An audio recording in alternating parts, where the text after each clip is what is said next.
सनातन परमेश्वर को धन्यवाद देते हैं आज के इस महत्वपूर्ण समय के लिए जो हमारे प्रेमी प्रभु यीशु मसीह ने दे दिया, जिसके द्वारा संसार में घटने वाली घटनाओं को प्रकाशित करने के लिए यूहन्ना जो प्रकाशन को ले आया, उसे एक स्वर्गदूत प्रभु यीशु मसीह के द्वारा दूसरे आगमन के बाद होने वाली घटनाओं का सत्य जो प्रभु में छुपा हुआ है उसको प्रकाशित करने के लिए एक स्वर्गदूत लगातार यूहन्ना के साथ में बातचीत किया करता था। और वही उसे दर्शन की वादियों में ले जाने के बाद प्रभु अंत के दिनों में क्या कुछ करेंगे उसके बारे में प्रकट करते रहे हैं। और जैसा हमने इससे पहले देखा कि प्रकाशित वाक्य के 5वें अध्याय में जो किताब पिता के हाथ में थी उसे लेकर उसने 7 मोहर खोली और 7वीं मोहर के पश्चात 7 स्वर्गदूतों के तुरही बजाने की कहानी आई।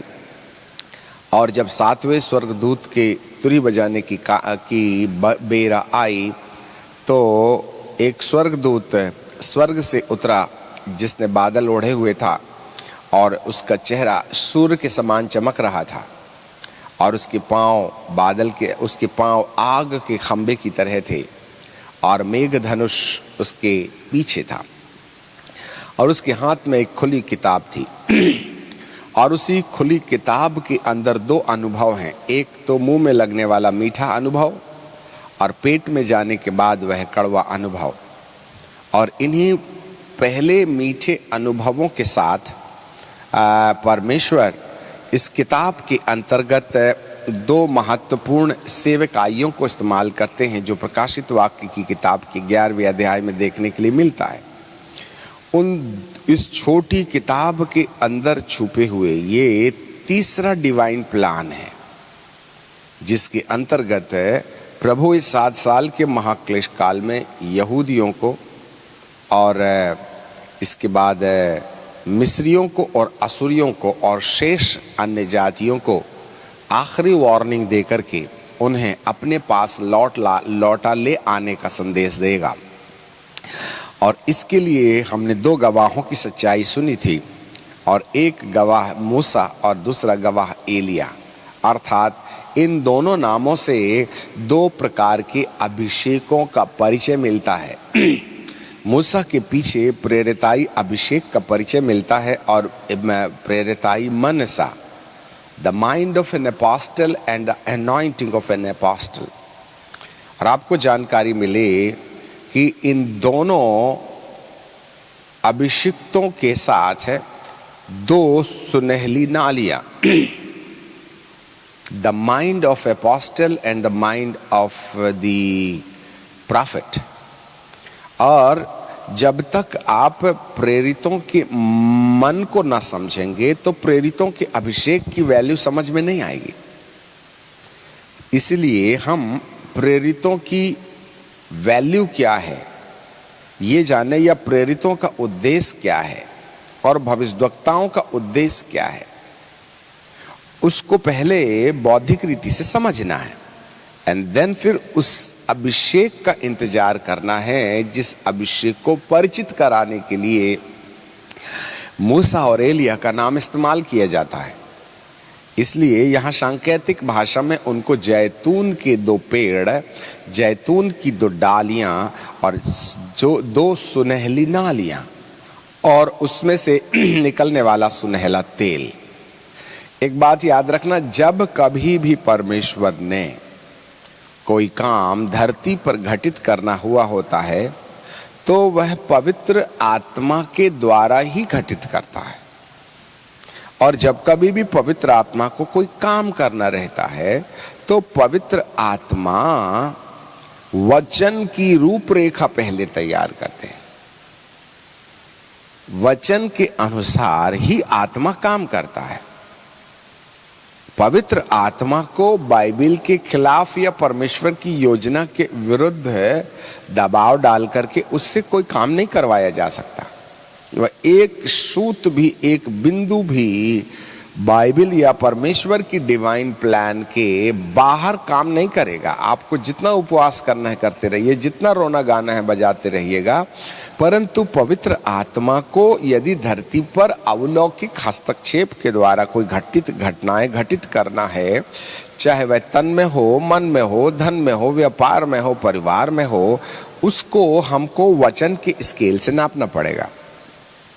यदि आपने वचन का बहिष्कार किया और बाइबल या परमेश्वर की योजना के विरुद्ध यदि आपने पवित्र आत्मा पर दबाव डाला कि वह आपके साथ इस प्रकार का व्यवहार करे, तो पवित्र आत्मा शायद ही आपके साथ किसी प्रकार की कोई घटना घटित करने में एग्री होगा। इसलिए सबसे पहले कि पवित्र आत्मा के द्वारा आने वाली क्रांति या आंदोलन, उसको यदि समझना है तो उस सेवकाई के महत्व को समझना पड़ेगा। अब आप कहेंगे आप तो पवित्र आत्मा की बात कर रहे हैं। हमारा जो उद्देश्य है, शिक्षा का जो पैटर्न है कि भौतिक संसार में 7 साल के महाक्लेश काल के अंदर भौतिक एलिया और भौतिक मूसा अर्थात वे बॉडी फॉर्मेशन में आएंगे और उनके द्वारा जो संदेश होगा, जो क्रांतिकारी परिवर्तन होंगे, वहां मनुष्यों को खुद के ज्ञान के आधार पर या खुद के समर्पण के आधार पर डिसीजन लेना है और उनको कोई सहायक नहीं दिया जाएगा, क्योंकि उन्होंने सहायक का दुरुपयोग किया है। सहायक अर्थात पवित्र आत्मा के सलाह से अपनी जिंदगी बदलने का काम नहीं किया, इसलिए वे छोड़ दिए गए हैं।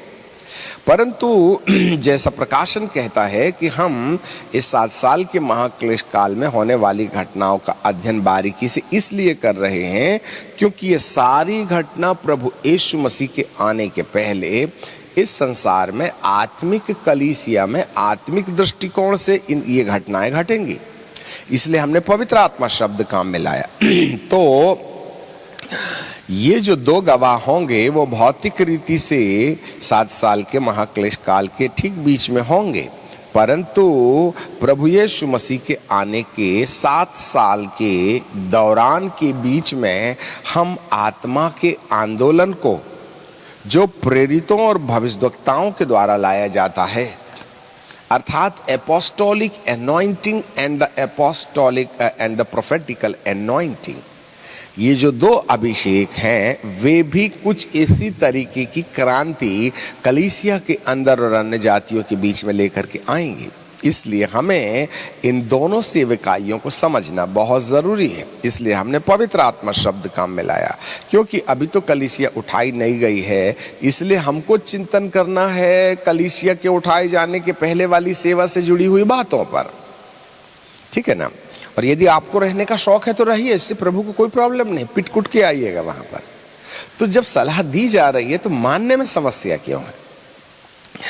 तो हम 2 प्रकार की सेवकाई की जो वैल्यू है उसको समझने की कोशिश कर रहे थे। ठीक है?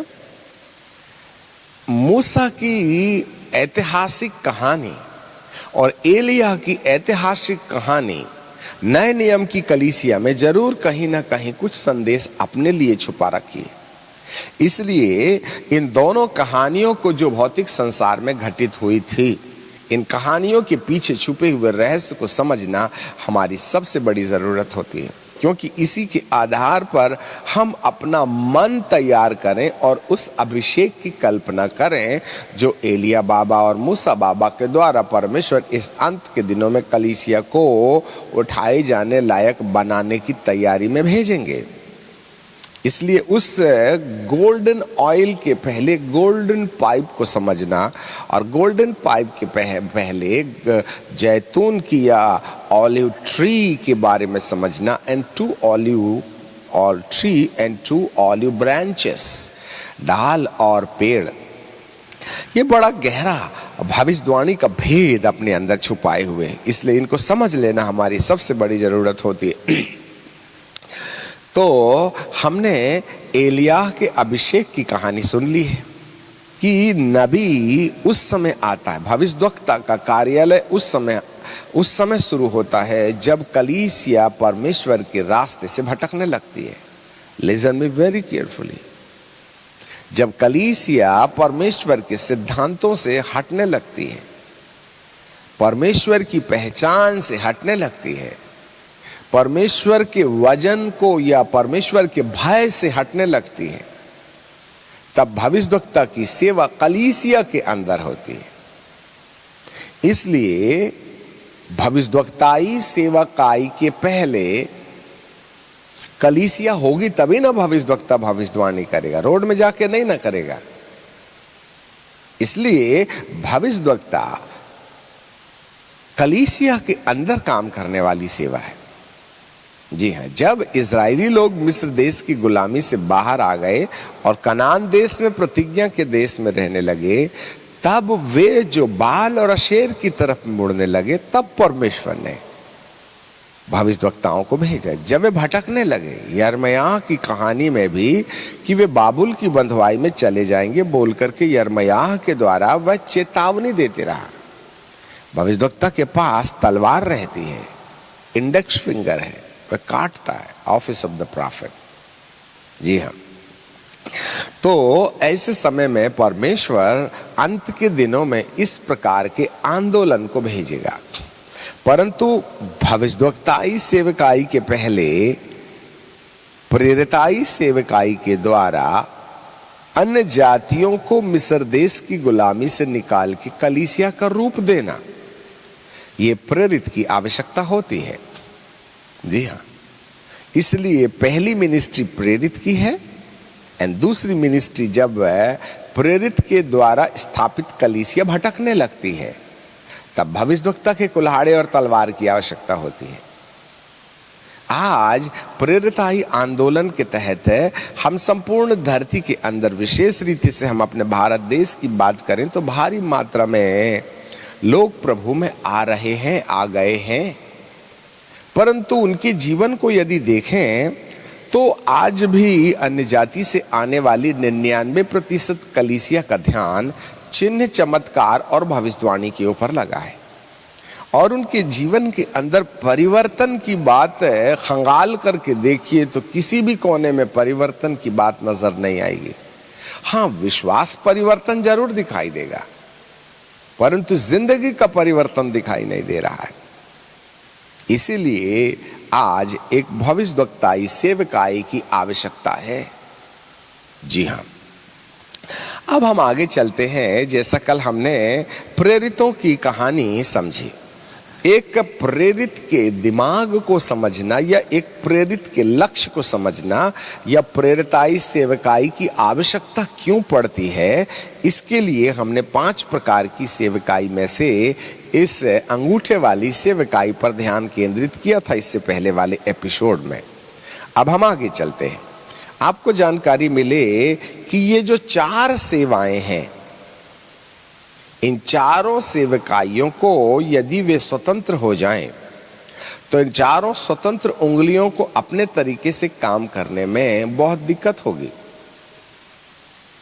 इसलिए इससे हटकर अलग डायरेक्शन में अंगूठा दिया गया है, जो बिल्कुल सफाई के साथ इन चारों उंगलियों के साथ मिलकर के सेवकाई का काम करने पाए। यही अपोस्टल है, मास्टरमाइंड है। इसीलिए परमेश्वर ने सबसे पहले मूसा की तैयारी की 80 साल में कि वह फिरौन की बंधुआई से, संसार की बंधुआई से लोगों को इजरायलियों की तरह तमाम अन्य जातियों को निकल जाने के लिए दिशा निर्देश दे। तो एक प्रेरित का परिचय जब उसके अंदर ये चारों प्रकार की सेवकाई व्यापक रूप में दिखाई देने लगे, बड़ी ऊंचाई वाली दशा में ये चारों अभिषेक दिखाई देने लगे, तो उस व्यक्ति को प्रेरित के रूप में जाना जा सकता है, क्योंकि एक प्रेरित सबसे बेहतर शिक्षक होता है। जी हाँ, अब यदि सेवकाई को सेवकाई मोड में देखें तो हमको इन उंगलियों को दायां बायां करना पड़ेगा। सबसे पहले एक एपोस्टल को एपोस्टल प्रूव करने के लिए परमेश्वर इस बड़े वाले उंगली को, जिसको कहते हैं एवेंजलिस्ट, इस उंगली के द्वारा एक एपोस्टल का परिचय दिया जाता है।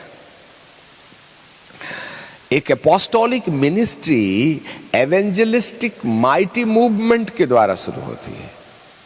ये कोई थैला छाप नहीं है कि कहीं भी घर में गए 1 हफ्ते में 4 बीमार को चंगा कर दिए, परंतु एक प्रेरित का परिचय, उसके अंदर इस बड़ी उंगली के अंदर पाए जाने वाले तमाम 9 वरदानों की परिपक्वता होती है।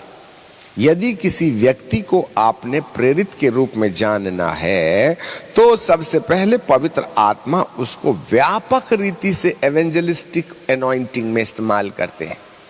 और ये एवेंजलिस्टिक एनॉइंटिंग जो है ना, उसके अंदर पर्सनल नहीं होती है, परंतु मास के रूप में होती है। वह 1 नहीं, 10 नहीं, 50 नहीं, हजारों हजार और लाखों लाख लोगों को अपनी एवेंजलिस्टिक मिनिस्ट्री के द्वारा टच करता है।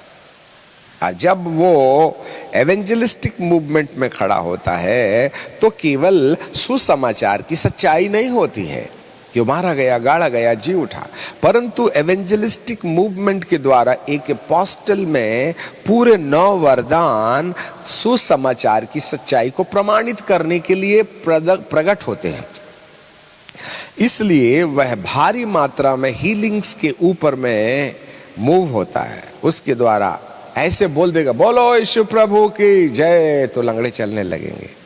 आप सिर पटक के आधे घंटे तक हाथ हिलाते रहिए, बड़ी मुश्किल से सिर दर्द जाता है। ये एक नॉर्मल पर्सनल एवेंजलिज्म है, परंतु जो मूवमेंट वाला जो एवेंजलिज्म होता है, वो आपको एक बात और हम बता दें कि ये जो मिरेकल है, साइंस एंड वंडर्स जो है ना, ये भी 2 रास्ते से काम करते हैं। एक जो है इनवर्ड एनॉइंटिंग, भीतरी अभिषेक, भीतर में रहने वाला अभिषेक एक व्यक्ति किसी व्यक्ति तक व्यक्तिगत रीति से चंगाई में इस्तेमाल करता है, व्यक्तिगत रीति से छुटकारा आता है, व्यक्तिगत रीति से भविष्यवाणी आती, व्यक्तिगत रीति से सपना दर्शन आता है। परंतु एक प्रेरित के आंदोलन में पवित्र आत्मा अंदर के साथ साथ बाहर भी, जिसको आउटवर्ड एनॉइंटिंग या बाहरी अभिषेक कहते हैं, उसके द्वारा प्रमाणित करता है। हर एक एपोस्टल के साथ इनवर्ड के साथ साथ आउटवर्ड, हर प्रेरित के साथ में अंदरूनी अभिषेक के साथ साथ बाहरी अभिषेक का भी आंदोलन पाया जाता है। और वो जो बाहरी अभिषेक है वो पिता के नियंत्रण में है, under the control of God. कई बार हम अपनी सेवकाई में इस बात की साक्षी व्यक्तिगत रीति से अनुभव करके हमने देखा है। जब सन 1990, सन 1988, 89 के दौरान परमेश्वर ने हम यहाँ बालाघाट जिले में, बालाघाट के इतिहास से प्रभु ने बहुत से प्रकाशन हमें दिखाए। 1988 दिसंबर को हमारा ट्रांसफर, जब हम सेंट्रल गवर्नमेंट में सिक्योरिटी ऑफिसर के रूप में काम किया करते थे, हमारा ट्रांसफर इसी बालाघाट जिले में हुआ था। और 1 हफ्ते के अंदर ही हमारे घर में पानी भरने वाले को, जो हैंडपंप से पानी लेके आता था, उसके बच्चे के हाथ में प्लास्टिक बांध दिया गया था। हमने पूछा, इसको हाथ में प्लास्टिक क्यों बांध दिया गया है? तो उन्होंने कहा, इसका पूरा की पूरा हाथ खुजलियों से भरा हुआ है, वो खुजाते रहता है। तो हमने उसके लिए प्रार्थना कर दी। दूसरे दिन उसका हाथ टोटल 101% क्लीन हो गया, और दूसरे दिन वो बिना प्लास्टिक बांधे हुए आया हुआ था।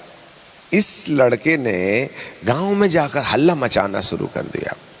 ये जो साहब हैं, उनकी प्रार्थना से पता नहीं क्या उन्होंने किया, ऐसे झाड़ दिया, क्या किया क्या नहीं किया। देखो हमारे बच्चे का कितने महीने से ये खुजली दवाई लगाने के बाद भी ठीक नहीं हुई, परंतु 1 मिनट में दूसरे दिन तक क्लीन हो गई। उसके बाद जो भारी आंदोलन हुआ, 2, 4, 10, 20, 40, 50, 100, 200, 1000, 1500, 2000, 2500, 3000 लोग प्रति रविवार हमारी कॉलोनी में, जहां हमने किराए का कमरा ले रखा था, वहां लोग इकट्ठे होने लगे। कोई बैलबंडी में आ रहा है, कोई छकड़े में आ रहा है, कोई साइकिल में आ रहा है, कोई पैदल आ रहा है, किसी को खाट पर उठा के लाया जा रहा है। एक ऐसा आंदोलन 89 जनवरी फरवरी में स्टार्ट हो गया। मार्च तक जो है हमको सरकारी दबाव आया और इस कारण से हमने लोगों को अपनी कॉलोनी में बुलाना बंद किया और हमने कहा कि तुम अपने ही गांव में इस प्रकार की सभा का आयोजन कीजिएगा। तब अलग अलग जाति समुदाय संप्रदाय के लोग अपने अपने गांव ग्रामों में इन सभाओं का आयोजन करने लगे। 4 तख्त रख देते हैं और 4 बांस लाख करके चादरें ढांक देते हैं और वो पुराना आहूजा का एम्पलीफायर लेकर ऐसे हॉर्न लगा देते हैं और चारों तरफ लोग बैठ जाते। पहले 1000, फिर 5000, फिर 10,000, फिर 20,000, फिर 30,000, फिर 40,000। इस आंदोलन को हमने देखा, उसमें हमें कुछ नहीं करना पड़ता था।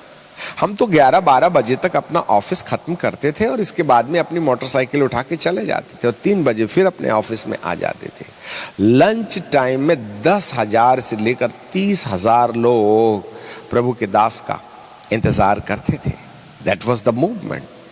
वो कोई अंदरूनी अभिषेक नहीं है, ना हमारी भाषा में दम है, ना हमारे संदेश में दम है, ना हमारे ज्ञान में दम है, ना हमारे परिचय में दम है, परंतु पवित्र आत्मा उस एरिया के ऊपर लोगों को उभार रहा है कि तुमने ऐसा करना चाहिएगा। It's not a personal attitudes और personal impression, but there was the presence of almighty God in that particular area for a particular time. शब्दों को ध्यान दीजिएगा। एमएलए, पटेल, पुलिस, सब लोग इकट्ठे होकर के सभाएं, और जब हम जहां सभाएं होती थी बड़े बड़े गेट लगाए जाते थे, पूरे घरों के सामने केले के पेड़ काट काट के लगाए जाते थे। स्वामी जी आने वाले हैं। पूरे घर की गली को लीपा जाता था, पानी छिड़का जाता था, तोरण लगाई जाती थी। उन्हें नहीं मालूम ये प्रेरणा कौन देता था। और लोग कई लोग गांव के बाहर खड़े रहते थे फूल माला लेकर के। बड़ा स्वागत प्रभु के भक्तों का। ये सब उभारने वाला अंदरूनी अभिषेक नहीं है, वरन बाहर एक वातावरण छा जाता है जो परमेश्वर के नियंत्रण में। It's not the ministry of man but it is the ministry of God which is going to be implemented in that particular area and for the particular time through God, through the Holy Spirit। पवित्र आत्मा का आंदोलन है ये, जो पवित्र परमेश्वर के नियंत्रण में पाया जाता है। कई बार जब हम स्टेज में खड़े होते थे और अपना माइक उठा के कहते थे, प्रिय भाइयों और बहनों, बस 2 शब्द बोलने की जरूरत थी। मान लो 10,000 लोग वहां हैं, तो इन 10,000 लोगों में मान लो 150 लोगों के अंदर में दुष्ट आत्माएं हैं, तो वे सारे के सारे 150 स्त्री पुरुष बच्चे चीखना और चिल्लाना शुरू कर देते थे। और अपनी अपनी जगह में कोई बाल फेंक रहा है, कोई कुलाटी मार रहा है, कोई सांप की तरह चल रहा है, कोई सिर के बल चल रहा है। इस तरीके से चारों तरफ जहां लोग आधा किलोमीटर के एरिया में बैठे हुए हैं, वो सब हलचल, बड़ी हरकत वहां हो जाती। उसके बाद कोई किसी की नहीं सुनता, सब ड्रामा देखने के लिए खड़े हो जाते। और फिर स्टेज के सामने एक बड़ा मैदान बनाया जाता था और इसके बाद वो अलग अलग तरीके से अपने अपने कैरेक्टर के हिसाब से ड्रामा करते हुए, कोई लुढ़क के आ रहा है, कोई सांप की तरह आ रहा है, कोई बाल फैला के आ रहा है, कोई यूं ड्रामा करके आ रहा है। इस तरीके से स्टेज के सामने तक उनको आने में आधा घंटा लग जाता है। ये कोई पर्सनल अनॉइंटिंग नहीं है, इज आउटवर्ड अनॉइंटिंग। एक एपोस्टल के ऊपर एक ऐसा अभिषेक होता है जो उसके कंट्रोल से बाहर है, वो परमेश्वर के नियंत्रण में होता है, क्योंकि परमेश्वर खुद पवित्र आत्मा को अपने साथ हैंडल करते हैं डिवाइन प्लान के अनुसार। ऐसा एक व्यक्ति उपवास और प्रार्थना के द्वारा खूब परमेश्वर को प्रसन्न करने के द्वारा इस प्रकार का माहौल बना नहीं सकता है जब तक कि परमेश्वर का डिवाइन प्लान वहां नहीं होगा। इसलिए the apostolic anointing is fully controlled by God, not from the human being, क्योंकि खुदा खुद अपना इतिहास कायम करना चाहता है, नहीं तो महिमा इंसान को मिल जाएगी। याद रखिएगा, जब आधे घंटे के बाद सब लोग सामने आ जाते हैं, जो नहीं आता उससे उठा ले आया जाता है, तब एक ही चीज कही जाती है, यीशु के नाम में जाओ, तो सारे लोग, उसमें से बहुत से लोग जमीन पर गिर करके तुरंत ठीक ठाक होकर के बैठ जाते हैं। और कुछ ढीठ आत्माएं हैं जो ऐसे ही करती रहती है। तब संदेश शुरू होता है। तो संदेश शुरू होने के वक्त प्रचार का एक विषय होता है, देखा आपने, ये इंसान नहीं है वरन परमेश्वर है जो उसकी उपस्थिति के द्वारा।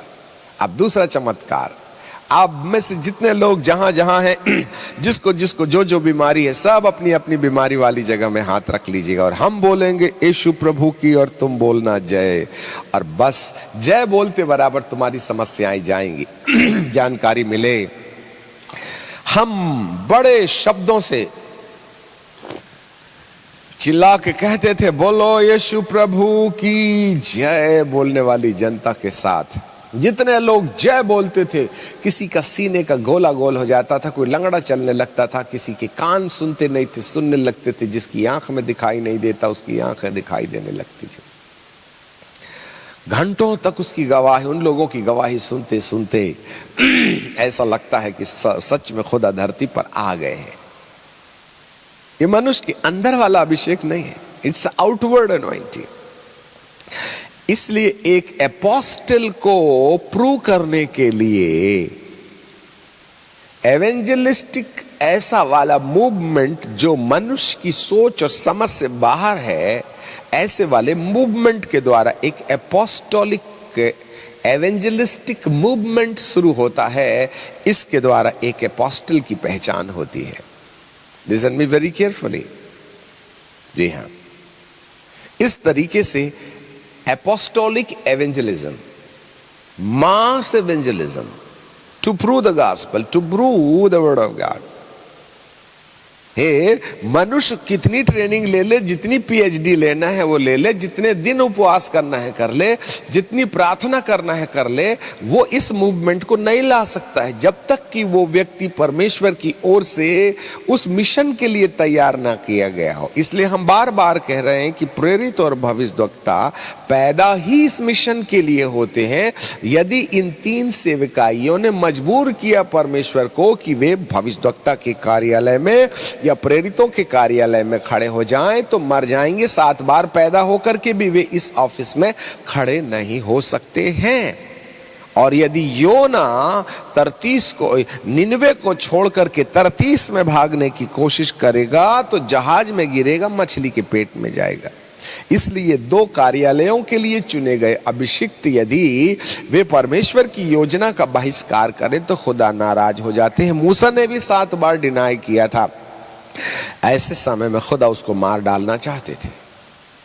याद रखिएगा, the apostle and the prophet cannot accept himself from his own call which God has finalized to do through his life.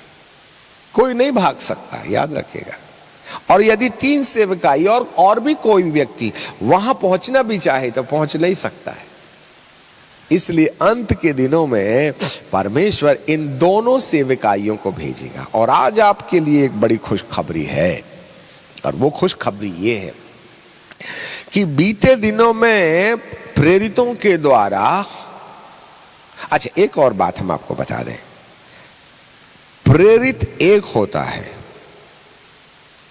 और जो लोग इसकी सेवकाई में उद्धार पाते हैं या इसकी सेवकाई के संपर्क में चले जाते हैं, तो एपोस्टोलिक एवेंजलिज्म के तहत उनके जीवन में वो होने लगता है जो मूसा 80 साल अपने आप में तैयारी करने के बाद देखा था ना। एक प्रेरित बड़ी भारी कीमत देकर के जब प्रेरित बन के खड़ा होता है, तब उसके द्वारा जो घटनाएं घटती हैं, यदि कोई व्यक्ति या उसकी सेवकाई में उद्धार पाले या उसके संपर्क में चला जाए, तो वो भी प्रेरितों के समान वो काम करना शुरू कर देता है जिसके लिए उसने कोई कीमत नहीं दी है। क्योंकि प्रेरिताई जो अभिषेक है वह प्रेरित के ऊपर रहने वाला अभिषेक है जिसका नियंत्रण परमेश्वर के पास रहता है। और यदि कोई व्यक्ति उस प्रेरिताई भाव में एक हो जाए और प्रेरिताई अभिषेक में सम्मिलित होने की मनसा रखे, तो परमेश्वर अपनी आत्मा का अभिषेक प्रेरितों के ऊपर से उनको देना शुरू कर देता है, जिसको भागीदारी या इम्पार्टेशन कहते हैं। आपको जानकारी मिले, केवल 2 ही अभिषेक हैं जो बाहरी अभिषेक के द्वारा नियंत्रित किए जाते हैं, जो परमेश्वर के कंट्रोल में हैं। इन दोनों सेवकाई को धारण करने वाले व्यक्ति के अभिषेक को, व्यक्ति का अभिषेक नहीं है, ये मुझे माफ करना, ये व्यक्ति का अभिषेक नहीं है, वरन परमेश्वर का अभिषेक जो व्यक्ति के ऊपर परमेश्वर के नियंत्रण में होकर के काम कर रहा है। Do not misunderstand please. परमेश्वर अपने अभिषेक को जो प्रेरित के ऊपर है और भविष्यद्वक्ता के ऊपर है, उसको इस अभिषेक को उनके संपर्क में आने वालों को बांट देता है, भागीदारी में दे देता है। परंतु ये जो 3 अभिषेक हैं, कोई शिक्षक अपना अभिषेक किसी दूसरे को बांट नहीं सकता, एक पास्टर अपना अभिषेक दूसरे को बांट नहीं सकता, एक एवेंजलिस्ट अपना अभिषेक दूसरे को बांट नहीं सकता, क्योंकि उसके साथ है, उसके मरने के साथ साथ ये सेवकाइयां समाप्त हो जाती है। इसलिए किसी टीचर ने किसी टीचर को अपने समान बना के नहीं गया, किसी पास्टर ने अपने समान पास्टर बना के नहीं गया, किसी एवेंजलिस्ट ने अपने समान एवेंजलिस्ट बना के नहीं गया, क्योंकि उसका अब अंदरूनी अभिषेक मृत्यु के साथ उसके साथ समाप्त हो जाता है। परंतु एलिया और मूसा का जो अभिषेक है, उसकी मृत्यु के साथ समाप्त नहीं होता। इसलिए मूसा का अभिषेक यहोशू के ऊपर और एलिया का अभिषेक एलीशा के ऊपर, ये चैन चलती रहती है, याद रखिएगा। मूसा के मरने से कोई परमेश्वर के काम करने का तरीका खत्म नहीं हो गया। एलिया के मर जाने के या उठाए जाने के बाद में कोई एलिया के चमत्कार समाप्त नहीं हो गए। उसने तो आज 7 चमत्कार किया था, एलीशा ने तो 14 कर दिया। यहोशू ने भी तो यरदन नदी को बंद कर दिया और खोल दिया। जब मूसा की मृत्यु के बाद कमांड यहोशू ने संभाली, तो यरदन के पार जाने से पहले उन्होंने वाचा के संदूक को जब यरदन के बीच में रखा, तो यरदन तो एक जगह खड़ी हो गई ना, पानी नीचे का बह गया, और वो पैदल ही पैदल जमीन से गए थे। जो काम यहोशू ने किया वह मूसा के समान था। इसका मतलब मूसा के नहीं रहने से कोई खुदा काम करना बंद नहीं कर देता है, क्योंकि मूसा का अभिषेक यहोशू के ऊपर, प्रजा ने भी कहा था कि यदि परमेश्वर मूसा के समान जैसे चलता था ना, यहोशू यदि आपके समान चलेगा, और यदि इजराइल में से किसी व्यक्ति ने आपकी बात डिनाई किया, पर इतना हो कि तुझे प्रूव करना पड़ेगा जैसे मूसा के साथ परमेश्वर चलता था, यदि तेरे साथ चले तो तेरी बात जो नहीं मानेगा इजराइल में से नष्ट किया जाएगा। और खुदा ने, परमेश्वर ने इस बात को प्रमाणित किया, और वह मूसा के समान जैसे आगे आगे मूसा के चलता था ना, वह यहोशू के आगे आगे चलने लगा, जिससे कि बकाया यात्रा यहोशू के द्वारा परमेश्वर ने इजराइलियों के लिए पूरा किया। तो हमें यह समझ लेना चाहिए, ऐसा जरूर है कि एक व्यक्ति प्रेरित होता है, ऐसा जरूर है कि एक व्यक्ति भविष्यद्वक्ता होता है, परंतु ये व्यक्ति अपने आप में अपनी सेवकाई को मृत्यु के साथ दफन नहीं कर सकते हैं, वरन इनके ऊपर में रहने वाला अभिषेक जो है भागीदारी में अन्य लोगों को भागीदारी के रूप में दिया जा सकता है, क्योंकि एपोस्टोलिक एंड प्रोफेटिकल जो एनॉइंटिंग है इम्पार्टेड की जा सकती है, भागीदारी में दी जा सकती है। इसलिए कोई दूसरा व्यक्ति भले ही इतनी कीमत देकर के एपोस्टल बनने के मानसिक तैयारी में ना हो, पर यदि वो किसी एपोस्टल के साथ संपर्क में आ जाए तो बिना तैयारी के भी वह प्रेरित के समान भारी काम करने में भागीदारी वाले अभिषेक से इंटाइटल हो सकता है। इसमें भूल नहीं होना चाहिएगा। एक व्यक्ति को जिसे परमेश्वर ने प्रेरित बनाया, उसके संपर्क में या उसकी सेवकाई में उद्धार पाने के बाद उसी अभिषेक के साथ यदि किसी जेड नाम के व्यक्ति को इस्तेमाल करने लगे, तो उस जेड नाम के व्यक्ति को यह नहीं मान लेना चाहिए कि मैं भी तो अपोस्टल के समान काम कर रहा हूं, तो मैं भी पर्सनली अपोस्टल हूं या प्रेरित हूं। तो वह प्रेरित की छतरी से हट करके अपने आप को प्रेरित समझने की गलती ना करे, क्योंकि वह बुलाहट की दशा में प्रेरित नहीं बुलाया गया है, वरन वह इम्पार्टेशन के द्वारा उस चमत्कार का भागीदार हुआ है। ये भारी गलतियां उन तमाम चेलों के जीवन के अंदर में देखी जाती हैं। जब कभी अभिषिक्तों के साथ में खड़े रहने के वक्त चमत्कार की सेवकाई उनके जीवन के अंदर में आने लगे या होने लगे, तो उन वरदानों के इस्तेमाल के समय उनके अंदर में एक स्पिरिचुअल प्राइड, आत्मिक घमंड पैदा हो जाता है, और ये आत्मिक घमंड उनको वहां ले जाके अंधा बना के खड़ा कर देता है। अब ये वाले सीनियर अपोस्टल की क्या जरूरत है, तो तू खुद ही अपोस्टल बन गया, इसलिए अपनी बागडोर उनसे अलग करके स्थापित कर और तू खुद ही इंडिपेंडेंट अपोस्टल हो जा। It's a great mistake. आने वाले 2-4 साल के बाद में आपका नाम भी नहीं रहेगा और निशान भी नहीं रहेगा, वो तो खुदा अनुग्रह के सिंहासन पर है, क्योंकि परमेश्वर अपना अभिषेक अपनी खुद की टेरिटरी बनाने के लिए परमेश्वर नहीं देगा, याद रखिएगा।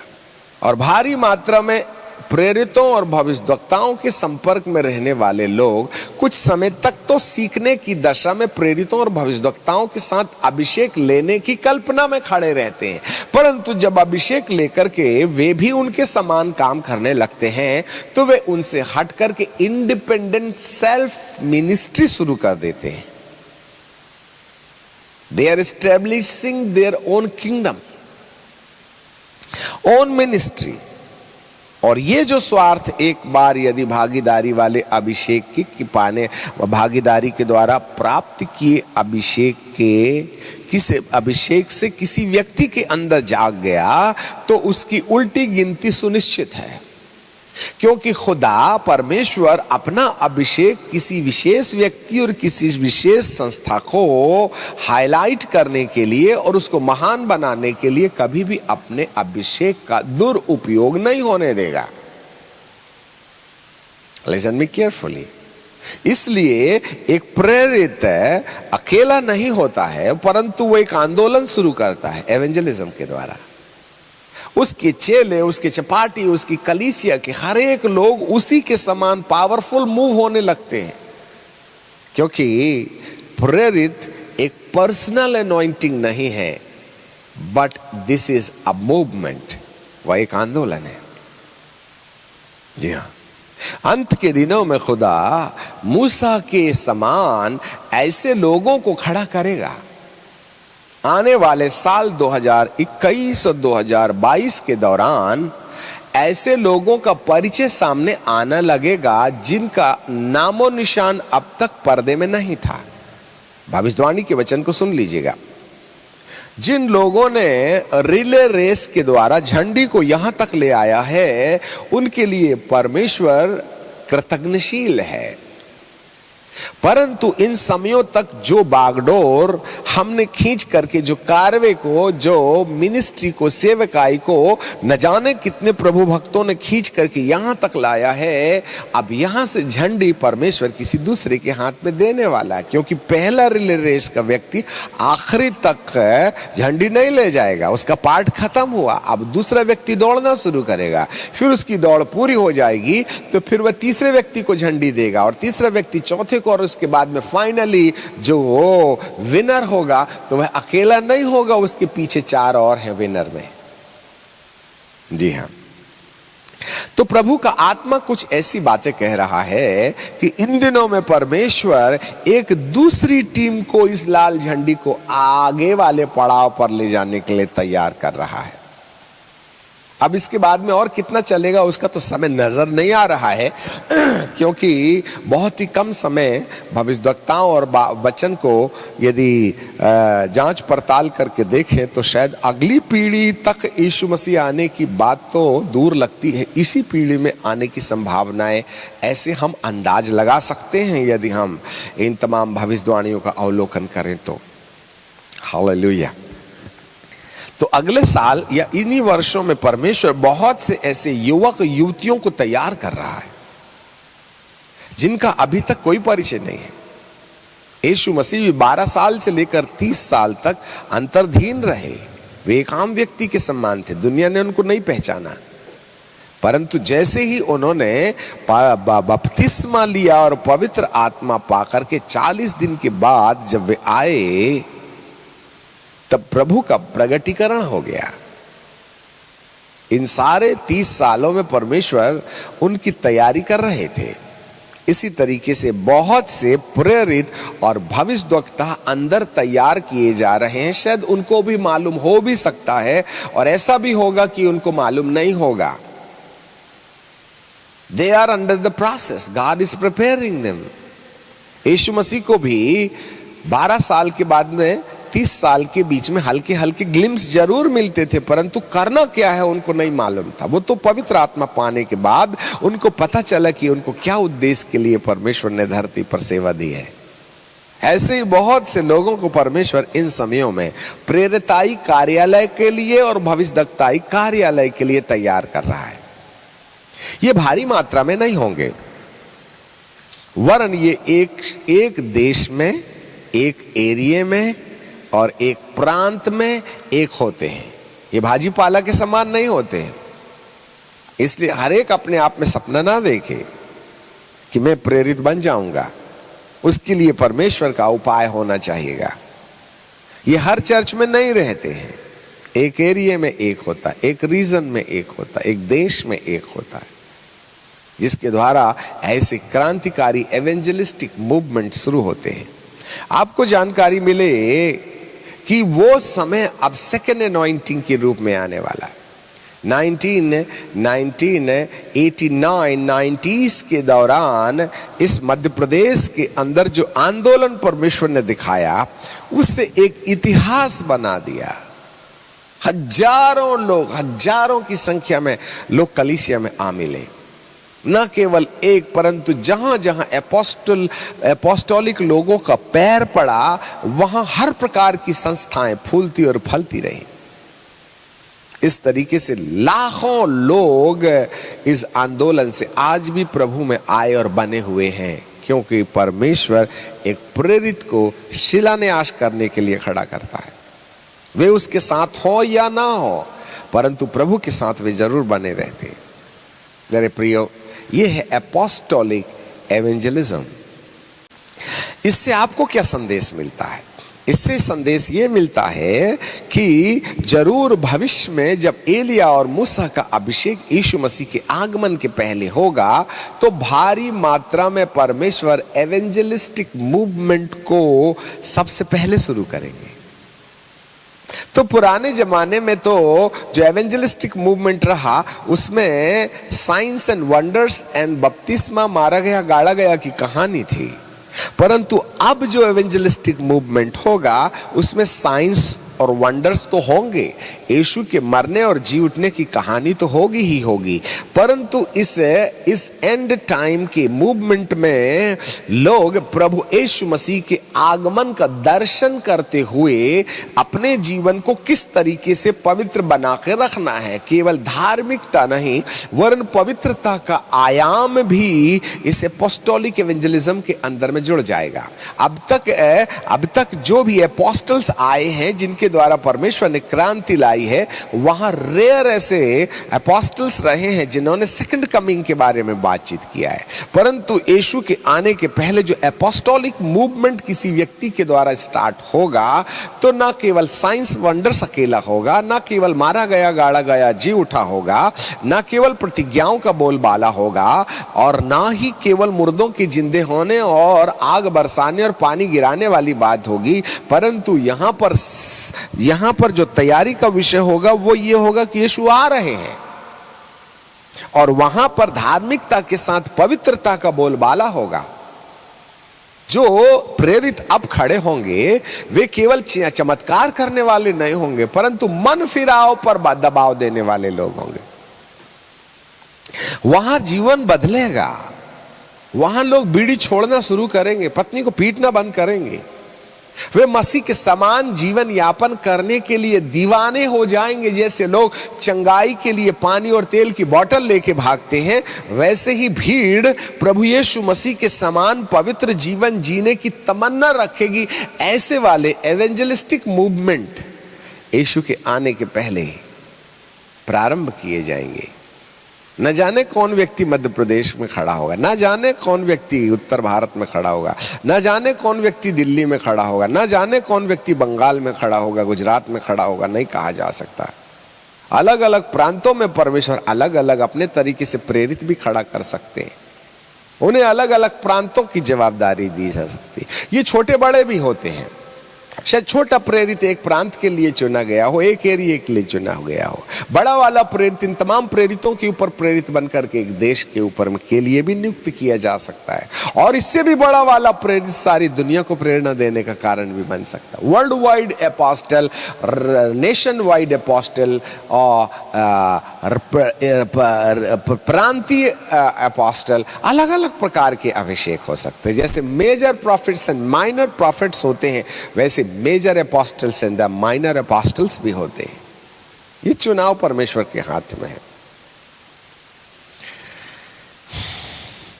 तो अभी जो प्रेरिताई अभिषेक का आंदोलन किन्हीं किन्हीं व्यक्तियों के द्वारा प्रारंभ होगा, उसकी विशेषता प्रभु यीशु का आगमन और उसके आगमन की तैयारी में पवित्र जीवन की चाल, जिसमें रिपेंटेंस का पहला महत्व होगा। और आज तक की जागृति के अंदर में पश्चाताप का महत्व नहीं था। पुराने जमाने में जब अमेरिका की अजूजा नाम स्ट्रीट पर लोगों ने वो रिवाइवल देखी थी, चाइना में जो जागृति देखी थी, वहां लोग चमत्कार के पीछे नहीं भागते थे, वरन अपनी जिंदगी में रोते थे कि हमने ये गलतियां की हैं। बिल्कुल अमेरिका की अजूजा स्ट्रीट में, चाइना के अंदर में आने वाली रिवाइवल जो हाउस चर्च के रूप में पाई जाती है, वैसी जागृति इन अंत के दिनों में होगी। लोग सुबह के अपनी गलतियों की जानकारी प्राप्त करेंगे और रोएंगे और पश्चाताप करेंगे और अपने टूटे संबंध 10, 20, 25 साल से टूट गए हैं, उन रिश्तों को पहले से बेहतर बनाने के लिए पवित्र आत्मा से गिड़गिड़ाएंगे। ऐसी वाली जागृति आने वाली है। ये नहीं कि चंगाई पाए और बपतिस्मा ले ली और बीड़ी भी धोंक रहे हैं। ये नहीं कि चमत्कार हो गया, नौकरी लग गई तो बपतिस्मा ले लिए और पत्नी को भी पीट रहे हैं। आज की कलीसिया में 90% यही होता है। क्रूस लटकाए हैं और दारू की बोतल पी रहे हैं। बपतिस्मा ले ली, अन्य भाषा भी बोल रहे हैं और माता पिता का अपमान भी कर रहे हैं। ये वाली जागृति में खोट है, दोष है। इसलिए परमेश्वर इस रिले रेस की इस यात्रा में झंडी किसी दूसरे के हाथ में देना चाहता है। अब रिवाइवलिस्टों के ऊपर में खुदा का यकीन इतना ज्यादा नहीं रह गया है, क्योंकि वे भी समझौतापूर्ण जीवन जीने में संसार के साथ में एग्रीमेंट कर बैठे हैं। अब उनको पश्चाताप और पवित्रता की ओर विचार करने का मन मानो समाप्त हो गया है। इसलिए खुदा उन पर ज्यादा यकीन नहीं करता है। और अब एक नई युवा पीढ़ी को परमेश्वर अपोस्टल बना के खड़ा करेगा, जो शुरुआत से ही पवित्रता की फाउंडेशन में बने रहेंगे। मेरा आपसे एक निवेदन है, खुदा किसी व्यक्ति को इससे पहले कि आपके सामने खड़ा करे और वह आपके आगे हो जाए तो दुखी मत होना, वरन आज अपने आप को ट्यून अप करके उस अपोस्टोलिक मूवमेंट के सदस्य बनने के लिए जिंदगी का सुधार करने के द्वारा परमेश्वर के बल्ले में आ सकते हो आप। दाऊद ने जो 5 पत्थर उठाए थे ना, उसमें से एक ही के द्वारा उसने गोलियात का खेल किया था। 4 पत्थर थे थैली के अंदर, यूजलेस थे। यदि आप इन शिक्षाओं के दौरान, यदि आप इस प्रेरिताई आंदोलन के महत्व को बौद्धिक रीति से समझने के द्वारा, यदि पश्चाताप की वैल्यू और पवित्र जीवन की चाल पर यदि आपने ध्यान दिया, तो शायद आपका नंबर उन 4 पत्थरों में बन सकता है जिसको दूसरे गोलियात के माथे पर इस युग के गोलियात के माथे पर, इस आधुनिक गोलियात के माथे पर आप पत्थर की नाई पड़े और उस गोलियात को जमीन पर गिरा दें, बोल करके आज आपके लिए भी चांस है। मैं हर संस्थाओं को, हर कलीसिया के अगुओं को, हर पासबानों को, हर एवेंजलिस्ट को एक अभिषिक्त होने के नाते सलाह दे रहे हैं।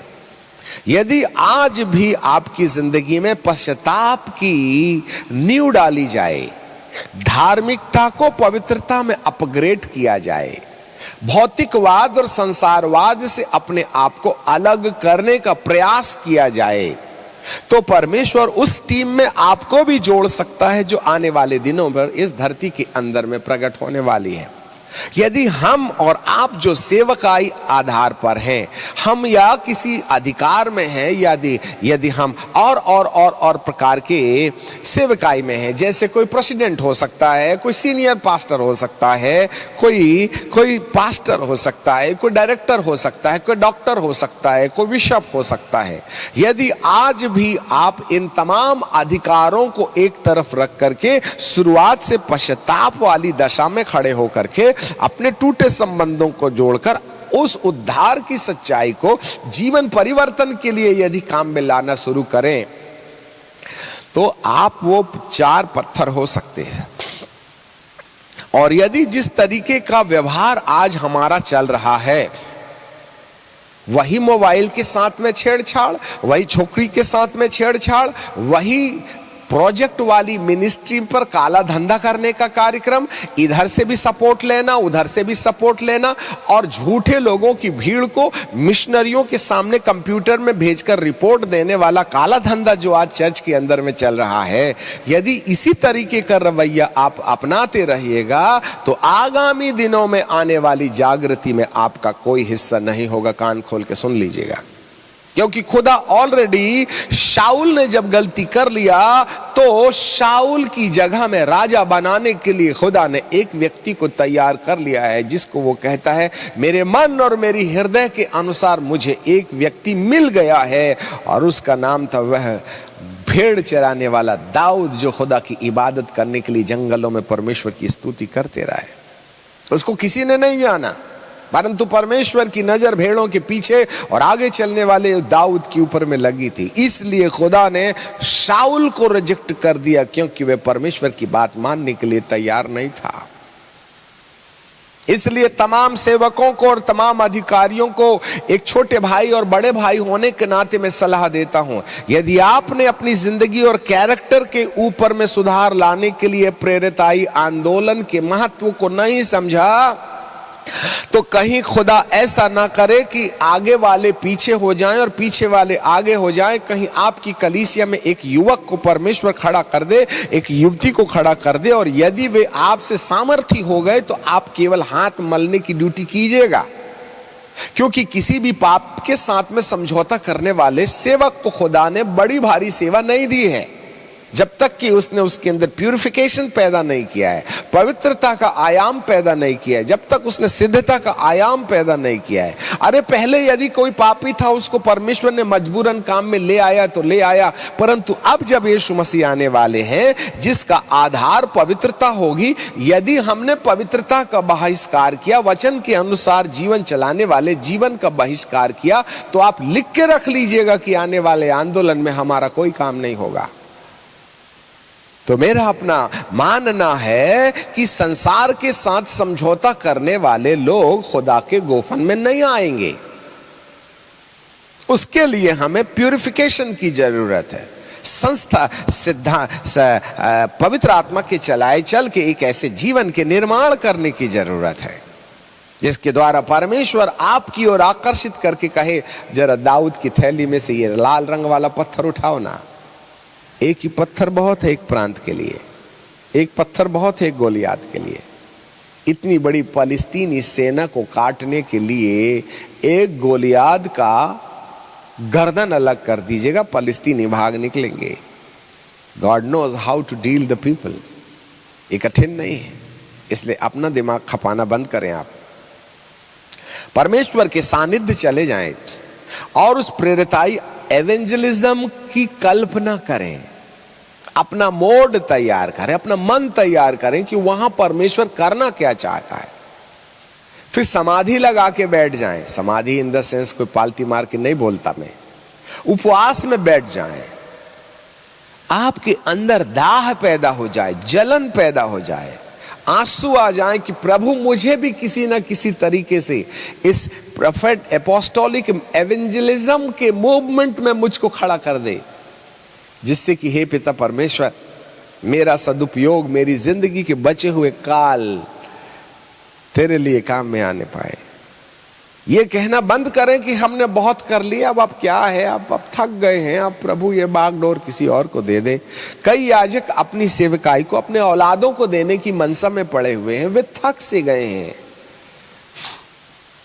याद रखिएगा, ऐसा नहीं होना चाहिए, नहीं तो वास्तव में खुदा थका समझ के आपको रेस्टिंग के लिए डाल देगा। जिस दिन एलिय्याह ने कहा मैं थक गया हूं, खुदा ने इस बात को स्वीकार कर लिया। उसने कहा अपनी जगह में एलीशा को नियुक्त कर दे। यदि डिप्रेशन को छोड़ करके, यदि एलिय्याह निराश होकर के नहीं जाता और गलत अंगीकार नहीं करता, तो खुदा एलिय्याह के साथ और क्या क्या करते रहता तो आइडिया नहीं है। परंतु जैसे ही सेवकाई में किसी व्यक्ति ने अंगीकार किया, प्रभु बहुत हो गया, अब अपने से नहीं बनता, खुदा उसी सेकंड रेजिग्नेशन एक्सेप्ट कर लेता है और उस वक्त से उस पर भरोसा खत्म हो जाता कि आगामी दिनों में ये मेरे लिए काम करेगा। जरा ध्यान दे लेना। इसलिए सेवकाई मोड में आने के बाद कोई व्यक्ति नेगेटिव अंगीकार ना करे, और यदि आपने नकारात्मक अंगीकार किया तो रिजिग्नेशन उसी सेकंड चुन लिया जाता है। फिर नामधारी आप उठापटक करने वाली सेवा करते रहिए, जिससे खुदा के राज्य को भी कोई फायदा नहीं होगा और आपको भी शांति नहीं मिलेगी।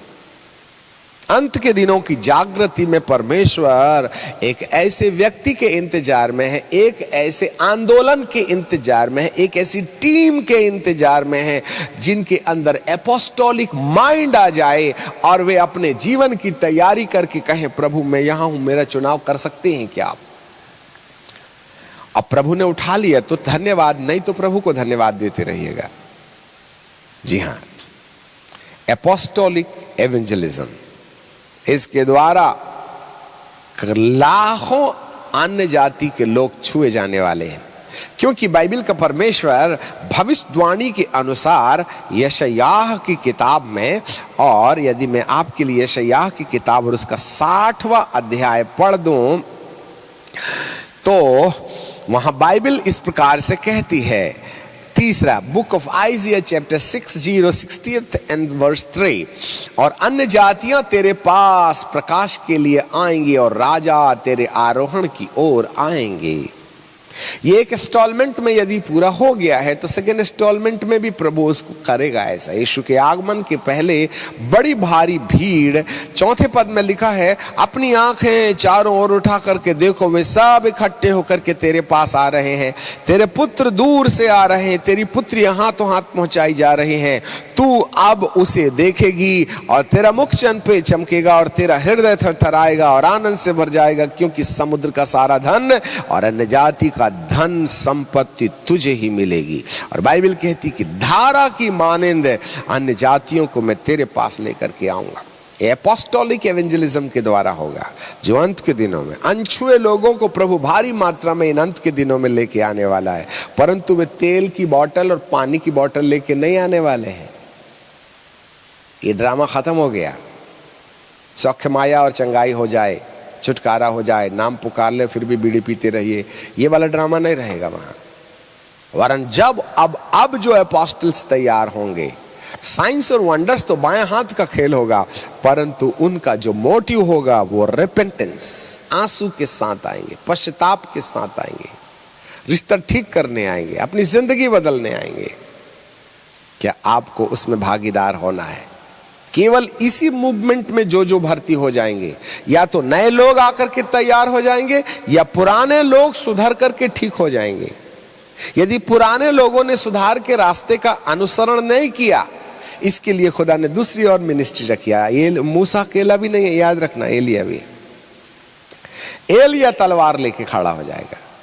मूसा के द्वारा अन्य जाति में से लोग आएंगे और इस एपोस्टोलिक एवेंजलिज्म को आगे एपोस्टोलिक पास्टर के रूप में कन्वर्ट किया जाएगा, फिर एपोस्टोलिक टीचर के रूप में कन्वर्ट किया जाएगा। और इस एपोस्टोलिक टीचर के बाद भी यदि किसी ने नहीं माना तो एपोस्टोलिक प्रॉफिट तलवार लेकर के खड़ा हो जाएगा और कलीसियाओं में सुधार का काम होगा। अंत के दिनों में जरा स्पष्ट सुन लीजिएगा, एक ओर तो अन्य जाति के लोग धारा की मानंद आएंगे और दूसरे ओर इस अपोस्टल के द्वारा परमेश्वर ऑफिस ऑफ द प्रॉफिट को इस्तेमाल करेगा और नबी लोग खड़े हो, प्रॉफिट लोग खड़े होंगे। वो नाम पुकारने वाले नहीं होंगे, हिस्ट्री बताने वाले नहीं होंगे, वरन पश्चाताप को जिंदगी पर लाने वाले प्रॉफिट्स होंगे।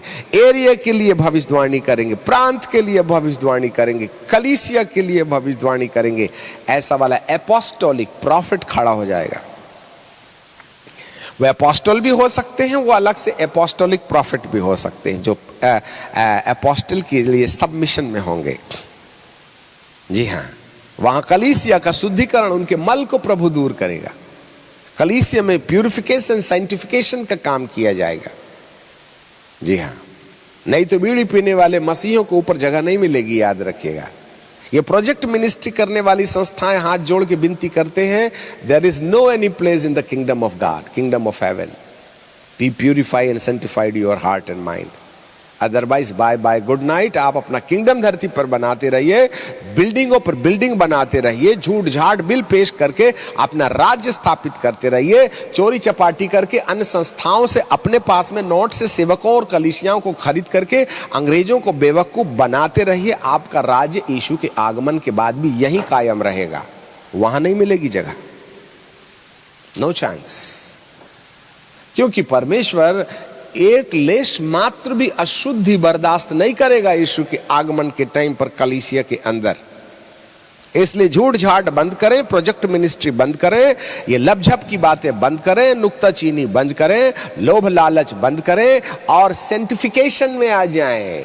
मलयालम में कहते तिगंजवनायम, अर्थात सिद्धता की ओर पवित्र लोग बन जाए, संत लोग पवित्र किए जाएं। The saint must has to be perfect. पहले संत तो बन जाओ भाईजान, तभी ना सिद्ध बनिएगा। बीड़ी पी रहे हैं, कौन बोलेगा तुमको संत? मजाक कर रहे हैं आप मोबाइल के साथ में, कौन संत बोलेगा? पास्टर का अपमान कर रहे हैं, बूढ़ों का अपमान कर रहे हैं, उनकी इज्जत करते नहीं आता, मां बाप के साथ दिल लगी करते हो आप, तुमको कौन संत बोलेगा?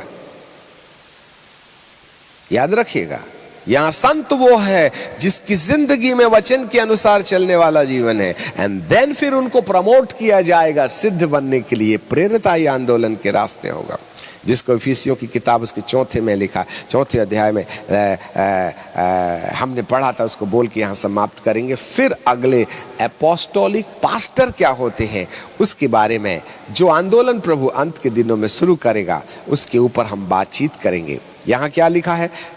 इफिसियों की किताब 4 अध्याय और उसका 12वां पद, जिससे पवित्र लोग, हिंदी में पवित्र लिखा है, इंग्लिश में संत लिखा है, सेंट्स, संत लोग सिद्ध किए जाएं।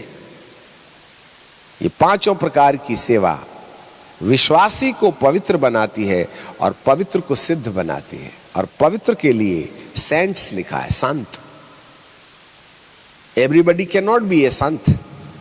करोड़ों में तपस्वी जब सिद्ध हो जाते हैं तब उनको संत कहा जाता है। ऐरा गैरा नत्थु खैरा संत नहीं बन सकते। बड़े बड़े बाल हैं और उसके बाद में पत्नी को पीट रहे हैं, उनको संत नहीं बोलते हैं। संत की क्वालिटी होती है। जी हाँ, हर कलीसिया का मेंबर संत बनाए जाने की कगार में है। तब यीशु संतों को ले जाएगा, विश्वासियों को नहीं ले जाएगा, क्योंकि वे बीड़ी पीते हैं, मारपीट करते हैं, कपट है, क्रोध है, माया है, फरेब है, लंध है, फंद है। They are not the holy people of God. ऊपर ले जाके परमेश्वर इतनी भारी गलती नहीं करेगा। इसलिए ये वार्निंग है। चाहो तो मानो, एलिया के अभिषेक के लिए जो कतरन लेकर के ये संदेश आपके सामने खड़े हैं ना, यहां प्रेरितों की मनसा समझने तैयार हो जाएं। और गोल्डन पाइप में से एक पाइप, सुनहली नाली में से एक सुनहली नाली प्रेरिताई माइंड है। इसमें से फिर प्रेरिताई अभिषेक निकलेगा। पाइप होगा तभी ना निकलेगा तेल, डाल से थोड़ी ना निकलता। डाल में नाली होगी, नाली में तेल होगा। पहले नाली बन जाइए फिर तेल होगा। आपको प्रेरितों का मन ही नहीं मालूम है तो प्रेरित का अभिषेक कहां से मिल जाएगा। फाइनली हम ये कहना चाहते हैं, आंदोलन एक व्यक्ति से शुरू होगा, परंतु भागीदारी में हजारों लोग उसका सा काम करने लगेंगे, उसकी तरह मूवमेंट में आ जाएंगे। मान लीजिए यहां कोई नेता है, जुलूस ले जा रहे हैं और वहां रमेश नाम का एक व्यक्ति, उसके हाथ में इतना छोटा सा झंडा है ऐसा, और वो भी जय जय जय जय करके जा रहा है। उसका नाक भी बह रहा है, कपड़े में भी पोंछ रहा है। और यदि उस छोटे से बच्चे के झंडे को छीन कर किसी ने कान पकड़ के रप करके मारा ना, तो पूरा जुलूस उनको घर नहीं जाने देगा, हॉस्पिटल पहुंचा देगा, क्योंकि उसने जुलूस को छेड़ा है। ऐसा ही आंदोलन है। वही लड़का एक बार फिर वही वाला झंडा लेके जा रहा था, किसी ने 2 कान के नीचे दिया, कोई आवाज नहीं उठाया, क्योंकि उस समय वो अकेला है। जब कभी छोटे से छोटा आंदोलन का सदस्य हो जाता है तो उसके पास में आंदोलन का पूरा पावर होता है, परंतु जब वही व्यक्ति इंडिपेंडेंट हो जाता है तो उसके झंडे को पकड़ के पीटने वाले को कोई भुगतान करने की जरूरत नहीं है। परंतु वही बच्चा जब आंदोलन में खड़ा है और यदि उस बच्चे को किसी ने छेड़ दिया तो पूरी की पूरी भीड़ उसका खेल कर देगी। ऐसे ही इस मूवमेंट में खड़े होने वाले व्यक्ति के ऊपर सुरक्षा है, इंडिपेंडेंट खड़े होने वाले व्यक्ति के ऊपर नहीं है रक्षा, याद रखिएगा। प्रोटेक्शन मूवमेंट में है, क्योंकि मॉब का पूरा की पूरा पावर उसके पीछे खड़ा हुआ है। उसका पावर वो नहीं है जो छोटा सा बच्चा झंडा लेके खड़ा है, परंतु उसके पास में 1,500 लोगों का पावर इस बच्चे के साथ खड़ा हुआ है। इंडिपेंडेंट हो जाइए और अपनी बर्बादी की तारीख ले आइएगा, और आंदोलन में खड़े हो जाइए, पूरे मॉब का पावर अपने पीछे खड़े रखिएगा। यही तो अंतर है। अरे प्रभु इंडिपेंडेंट नहीं थे, तुमको कौन सी बाइबल में बता दिया मैं इंडिपेंडेंट मिनिस्टर हूं, independent pastor, independent profit, independent teacher, independent evangelist. मैं किसी के अधीन नहीं रहता, अपने तरीके से काम करता। प्रभु कहते कर ले तू, मेरे को नहीं मालूम कौन से वाले, तीसरे आसमान वाले प्रभु की सेवा कर रहा कि दूसरे आसमान वाले प्रभु की सेवा कर। Try to understand what the word of God says. समझिए प्रभु का वचन क्या कहता है। काश परमेश्वर आपके मन की आंखों को खोले। दुआ मांगे। आकाश और पृथ्वी के बनाने वाले परमेश्वर, आज करोड़ों सेवक इस धरती पर हैं, परंतु वे सेवकाई की वैल्यू नहीं समझ पाए। और इन दिनों में जो आप यीशु के आगमन के पहले कलीसिया को जिस मोड में खड़ा करना चाहते हैं कि वह अधोलोक के फाटक उस पर प्रबल ना हो, वरन वह आकाश में उठाई जाने वाली कलीसिया हो, वहां तक पहुंचने के लिए पिता परमेश्वर आज कहीं ना कहीं हमें उस समझ में आना पड़ेगा जिस समझ को प्रेरितों और भविष्यद्वक्ताओं के द्वारा परमेश्वर इन दिनों में प्रकट कर रहे हैं। पिता परमेश्वर आपको धन्यवाद हो इन प्रकाशनों के लिए, जिसके द्वारा आज आप कहीं ना कहीं आज हमारी जिंदगी के अंदर सोने की नाली बनाने के लिए हमारे मन को तैयार कर रहे हैं, जिससे कि जब हम प्रेरिताई मन को प्राप्त कर लें या इसकी वैल्यू क्या है, इसकी कीमत क्या है, इसको जान लें, तब उस आंदोलन में सम्मिलित होने के लिए हम अपनी तैयारी करें। तब वह सुनहला तेल निकलेगा जो हमारे जीवन को यीशु के दूसरे आगमन के लिए तैयार करेगा। हाँ पिताजी, चाहे प्रेरिताई आंदोलन के अंतर्गत नए लोगों को लाने और पुरानी कलीसिया को बदलने का कार्यक्रम हो, इन दोनों एलिया और मूसा के रास्ते नए लोगों को प्रभु के पास लाया जाएगा, मूसा की सेवा, और पुराने लोग जो ढचरा जीवन जी रहे हैं उनको पवित्रता के आयाम में लाया जाएगा, वह एलिया की सेवा। प्यारे पिताजी, हम इन दोनों सेवकाइयों का वेलकम करते हैं। हम इनको समझना चाहते हैं जिसको आज तक संसार बहिष्कार करते रहा है। पिता परमेश्वर, आपकी कृपा हम सब के ऊपर होने दें, जिससे कि आपके विचार इन संदेशों के द्वारा हमें समझ में आने पाए और हम अपने आप को तैयार करें। ढिठाई के पाप को दूर करें, नासमझी की आत्मा से आजादी दिलाएं। जब कभी तुम परमेश्वर की आवाज सुनो तो अपने मन को कठोर न करो, ये वाला वचन हमारे जीवन पर लागू ना होने पाए, वरना आपकी आत्मा हमको तोड़ करके इन संदेशों के बाद अपने जीवन की तैयारी करने की मनसा देने पाए। बाप, हम आपको धन्यवाद देते हैं, यीशु नासरी के नाम से मांग लेते हैं, आमीन, आमीन।